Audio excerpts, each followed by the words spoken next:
Praise lord. దేవునికి స్తోత్రాలు. నేను pastor Ratna Maitra from Praise God Ministry. ఈ రోజున యేసయ్య మన కోసం ఏం వాగ్దానాన్ని ఏర్పాటు చేశారో ఒక్కసారి చూద్దాము. ఫిలిప్పీలకు రాసిన పత్రిక 3వ అధ్యాయము 12వ వచనము.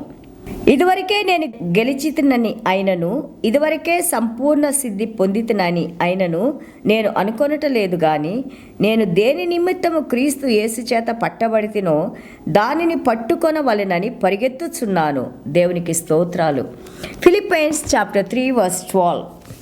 Not that I have already attained or I am already perfected, but I press on that I may lay hold of that for which Christ Jesus has also laid hold of me. Glory to God. దేవునికి స్తోత్రం. మనం ఫిలిప్పీల పత్రిక 4వ అధ్యాయాలు చదివితే మన అపోస్తలుడైన Paul గారు మాసిడోనియా నుండి తన యొక్క దర్శనంలో, మాసిడోనియా కాల్ అంటాం కదా, ఒక వ్యక్తి మా దగ్గరికి రండి, ఒక సువార్తను చెప్పడైన దర్శనాన్ని పొందినప్పుడు ఆ యొక్క ఫిలిప్పీల పట్టణానికి ఆయన వచ్చినప్పుడు అక్కడ సినగాగ్ కూడా లేదు. అయినా కానీ ఆ నదీ తీరంలో ఆయన ప్రార్థన ఆయన నడిపిస్తూ ఉన్నప్పుడు ఎంతోమంది స్త్రీలు వచ్చి అక్కడ కూర్చున్నారు. ఆ స్త్రీలు వచ్చి కూర్చున్నప్పుడు ఆయన వాక్యం చెబుతా ఉన్నప్పుడు వాళ్ళలో ప్రముఖంగా మనం చూస్తున్నాము లిడియా. మనం అపోస్తల కార్యాలు 16వ అధ్యాయం 14వ వచనంలో చూస్తే లిడియా అనే ఆమె యొక్క హృదయం తెరవబడి దేవుడు ఆమె యొక్క సువార్తను అంగీకరించి యేసయ్యలో ఆమె రక్షణ పొంది తన కుటుంబం అంతా కూడా రక్షింపబడిన వారిగా మనం చూస్తున్నాము. చూడండి, ఆయన దర్శనాన్ని ఆయన వెంటనే ఆ యొక్క ఫిలిప్పీన్స్కి వెళ్ళినప్పుడు అక్కడ తనకి స్వాగతం ఇచ్చి, లేకపోతే ఆహ్వానించి, లేకపోతే అంత అకామిడేషన్స్ అన్ని ఇచ్చి మనం అన్ని చదవం. అక్కడ ఆయన వెళ్ళిన చోట ఇమ్మీడియట్గా ఆయన ప్రార్థన చేసుకొని స్వార్థం చెప్పినప్పుడు ఆ యొక్క యూరప్లో మొట్టమొదటిగా స్త్రీ తను యొక్క హృదయాన్ని దేవునికి ఇచ్చి మారు మనసు పొందిన స్త్రీగా మనం చూస్తూ ఉన్నాము. ఆమె ద్వారా ఎంతోమంది రక్షించబడ్డారు. దేవునికి స్తోత్రాలు. ఇక్కడ అపోస్తలుడైన పౌల్ గారు అంటున్నారు, ఇప్పుడే నాకంత పర్ఫెక్షన్లో నేను నడుస్తున్నానని, అన్నీ నేను పొందానని నేను చెప్పట్లేదు, కానీ దేవుడు నన్ను ఎందుకైతే పిలుచుకున్నారో దానివైపు నేను పరిగెత్తుతున్నాను. దేవుడి చిత్త ప్రకారం ఆయన యొక్క చిత్తాన్ని నెరవేర్చడానికి దేవుడు నన్ను ఎందుకు ఎన్నుకున్నారో దాన్ని నేను నెరవేర్చడానికి పరిగెత్తుతున్నాను అని అంటున్నారు. చాలా అద్భుతమైన మాటలు ఇక్కడ అంటారు. చూడండి, ఇక్కడ అపోస్తలుడైన పౌల్ గారు అంటారు 10వ అధ్యాయంలో ఫిలిప్పీల పత్రిక 3:10లో, that I may know him and the power of his resurrection.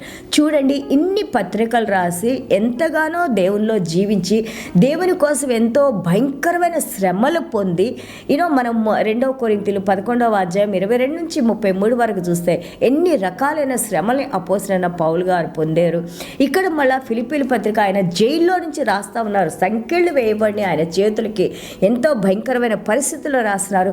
ఇంకా నాకు దేవుని యొక్క శక్తి, the power of resurrection I want to know, may I know, దేవుని గురించి ఇంకా తెలుసుకోవాలని, ఇంకా ఆయన శక్తిలో జీవించాలని ఆయన ప్రార్థన చేస్తూ ఉన్నారు. And the fellowship of his sufferings, ఆయన పడిన వేదనలో నేను కూడా పాలి భాగస్తుని అవ్వాలని, being confirm to his death, మరణం వరకు కూడా ఆయనలో నేను జీవించి ఉండాలని, మరణమైతే నాకు మేలే అని అంటారు, జీవిస్తే నేను క్రీస్తు కోసమే జీవిస్తాను అని అన్నారు. This is a Christian life should be, because ఆయన నమ్ముకున్న యేసయ్య ఎంత గొప్పవారు, ఎంత శక్తిమంతుడు, ఆయన ఏ పని కోసం ఆయన పిలుచుకున్నారు, ఆ పనిని ఎలాగ నేను నిర్వర్తించాలి అంటే, నేను పూర్తిగా చేశానని, పర్ఫెక్ట్గా చేశానని అంటలేదు, కానీ దానివైపు నేను పరిగెత్తుతూ ఉన్నాను.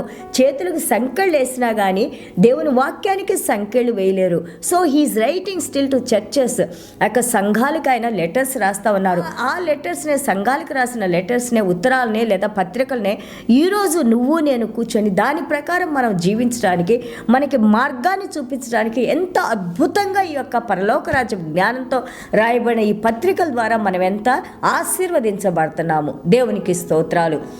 And then he's saying every day walk, ప్రతిరోజు కూడా you forget about, don't look back at your failures. నీ జీవితంలో నీకు జరిగిన పరాజయాలు ఆ చేదు అనుభవాలు, లేకపోతే నీకున్న సమస్యల్ని ఏదైతే నిన్నటి వరకు జరిగినాయో వాటిని నువ్వు గుర్తుపెట్టుకోబాకు. ఈ రోజు నుండి దేవుడు పిలిచిన పిలుపు, నువ్వు ఎవరిలో ఉన్నావు, ఎంత గొప్ప దేవుడు నిన్ను పిలుచుకున్నారు, ఆ యొక్క క్రీస్తులో నువ్వు జీవించి ఉన్నావు, మనము క్రీస్తు కొరకు ఏం చేయగలమనే ఆ యొక్క జీల్తో, ప్యాషన్తో, ఉత్సాహంతో, ఆసక్తితో, దేవుని యందు ప్రేమతో, దేవుని కార్యాలు చేయాలనే ఆ పట్టుదలతో మనల్ని ముందుకు నడవాలని ఇక్కడ అపోస్తలుడైన పౌలు గారు మనకి ప్రేమతో రాస్తూ ఉన్నారు. And also he saying that ఆయన దేవునిలోకి రాకముందు he was very different person కదా. ఆయన మనుషులు హింసిస్తూ ఉన్నారు, చర్చెస్కి వెళ్ళే వాళ్ళు హింసించారు. కానీ ఇక్కడ ఏ రోజునైతే డమాస్కస్ రోడ్లో అపోస్తలుడైన పౌలు గారిని దేవుడు ఎన్కౌంటర్ చేశారో, ఎదుర్కొన్నారో, ఆ రోజు నుంచి అపోస్తలుడైన పౌలు గారు ఆయన టోటల్ జీవితమే మారిపోయింది. తన జీవితాన్ని అంతా కూడా దేవునికి అంకితం చేసుకున్నారు. ఆయన మాటలు కానీ, ఆయన రాసిన పత్రికల ద్వారా కానీ మనము మన జీవితకాలం అంతా కూడా మనం ఈ ప్రాక్టీస్ చేస్తూ ఉంటే కేవలం మనం ఆశీర్వాదాలు పొందేవారిగానే ఉంటాము, దేవుని చిత్తాన్ని నెరవేర్చేవారిగానే మనం ఉంటాము. So he saying my struggles, ఆయన పడిన కష్టాలు కానీ, ఆయన పడిన దుఃఖాన్ని కానీ ఇక్కడ రాయట్లేదు. Focus on why God has called you.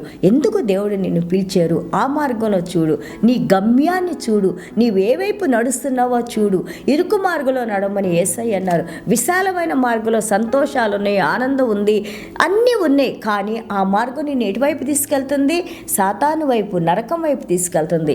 ఏ మార్గం? దేవుడు అంటున్నారు, నా మాట ప్రకారం నువ్వు నడుచుకుంటే అది ఇరుకు మార్గం అయినా కానీ అక్కడ నువ్వు ఎక్కడ చేరుకున్నావు? వెలుగులోకి, నిత్య జీవంలోకి, పరలోక రాజ్యంలోకి, దేవుని సన్నిధానంలో సదాకాలము ఆయనలో జీవించే బిడ్డగా దేవుడు మనల్ని ఎన్నుకున్నారు. యేసు ప్రభు చూడండి, ఈవెన్ యేసయ్యను కూడా సాతానుడు ఆయన టెంప్ట్ చేశాడు కదా.